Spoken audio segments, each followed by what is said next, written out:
Hello guys, ഞാൻ already പറഞ്ഞല്ലോ ഞാൻ എന്തൊക്കെയാണ് മേടിച്ചതെന്നുള്ളത് ഡീറ്റെയിൽ ആയിട്ട് കാണിക്കാം. ഞാനിത് മേടിച്ചതൊക്കെ എൻ്റെ അടുത്തുള്ള ഒരു ഫാൻസി ഷോപ്പിൽ നിന്നാണ്. അപ്പോൾ ഞാൻ ഏകദേശം ഇതിന് വില എത്ര വരും എന്നുള്ളത് ഒരു ഐഡിയ കിട്ടാൻ വേണ്ടിയിട്ടാണ് ഇങ്ങനെ ഒരു വീഡിയോ ചെയ്യുന്നത്. അപ്പോൾ ഞാൻ ആദ്യമായിട്ട് മേടിച്ചത് ഇൻവിസിബിൾ ലോട്ടസിൻ്റെ ഒരു ചെയിൻ ആയിരുന്നു. അതിന് ഏകദേശം 180 റുപ്പീസ് ആയിരുന്നു. പിന്നെ ഒരു പേഴ്സാണ്, അതിനൊരു 25 റുപ്പീസ് ആയിരുന്നു. പിന്നെ മോൾക്ക് വേണ്ടിയിട്ട് ഒരു വാട്ടർ കളറിങ് പെയിൻ്റ് ആയിരുന്നു. അതിന് ഏകദേശം 50 റുപ്പീസ് ആയിരുന്നു. പിന്നെ അടുത്തായി മേടിച്ചത് മോൾക്കൊരു മാലയാണ്. അതൊരു ചെറിയൊരു മാലയാണ്. അതിന് 50 റുപ്പീസ് ആയിരുന്നു.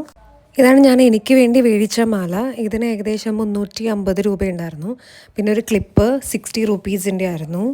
പിന്നെ അടുത്തതായിട്ട് ഒരു വളയാണ്. അത് എനിക്കല്ല മേടിച്ചത്, അമ്മയ്ക്കാണ്. അതിന് ഏകദേശം 150 റുപ്പീസ് ഉണ്ടായിരുന്നു. പിന്നെ മോൾക്കൊരു വളയാണ്, അതിന് 60 റുപ്പീസ് ആയിരുന്നു. പിന്നെ ഞാൻ കുപ്പിവള മേടിച്ചായിരുന്നു, അതിന് 40 റുപ്പീസ് ആയിരുന്നു. ഞാൻ വളരെ ഇഷ്ടപ്പെട്ട് മേടിച്ചതാണ് ഈ ലോട്ടസിൻ്റെ ബാങ്കിൾ എന്ന് പറയുന്നത്. അതിന് ഏകദേശം 350 റുപ്പീസ് ഉണ്ട് ഒരെണ്ണത്തിന്. പിന്നെ മോൾക്ക് വേണ്ടിയിട്ട് ഒരു വള മേടിച്ചായിരുന്നു, അതിന് 50 റുപ്പീസ് ആയിരുന്നു.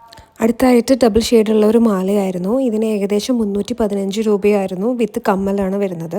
ഇതൊരു ഡെയിലി യൂസിന് പറ്റിയ ഒരു ജിമിക്കയാണ്. ഇതിന് 50 റുപ്പീസിൻ്റെ ആയിരുന്നു. പിന്നെ ലാസ്റ്റിലുള്ളത് ഒരു നെക്ലേസ് ആണ്. ഇതിന് ഏകദേശം 180 റുപ്പീസിൻ്റെ ആയിരുന്നു.